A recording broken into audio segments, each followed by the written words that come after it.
Hello everyone. तो हम आज बात करने वाले हैं खेसारी लाल यादव जी और अलका झा का एक बहुत ही बेहतरीन होली सॉन्ग के बारे में, जिसका पोस्टर आ चुका है और फुल वीडियो सॉन्ग का रिलीज डेट भी आ चुका है।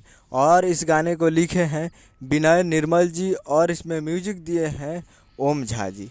और इस गाने को गाए हैं खेसारी लाल यादव जी और अलका झा जी, जो कि आपको स्क्रीन के ऊपर दिखाई दे रहा है। जिस सॉन्ग का टाइटल रखा गया है सरिया संभाला, जिसका टाइटल है सरिया संभाला।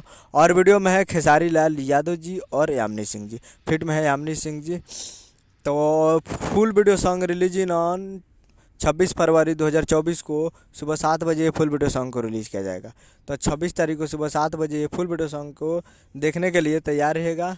और ये एक मूवी का सॉन्ग है जिस मूवी का नाम है प्यार के बंधन। जी हाँ, एक मूवी का सॉन्ग है जिस मूवी का नाम है प्यार के बंधन। और इस मूवी का काफ़ी बेहतरीन सॉन्ग है ये, जो कि ट्रेलर में आप लोगों को देखा होगा। जो कि प्यार के बंधन जो कि ट्रेलर आया था, उस ट्रेलर में इस गाने को दिखाया गया था। तो बहुत ही बेहतरीन सॉन्ग था और एक ही होली सॉन्ग है इस मूवी में। तो वही उसी गाने का पोस्टर आ चुका है। तो 26 तारीख को सुबह 7 बजे तैयार रहिएगा। Captain watch hits present Bhojpuri YouTube channel पे, captain watch hits present Bhojpuri YouTube channel पे 26 तारीख को सुबह 7 बजे फुल वीडियो सॉन्ग को देखने के लिए। उम्मीद करूँगा वीडियो अच्छा लगा तो चैनल को सब्सक्राइब बेल आइकन पर करिए, ताकि ऐसे खेसारी लाल यादव जी के लेटेस्ट न्यूज़ लाते रहे। वीडियो अच्छा लगा तो वीडियो को एक लाइक कीजिए। मिलते हैं अगले वीडियो। जय हिंद, जय भोजपुरी।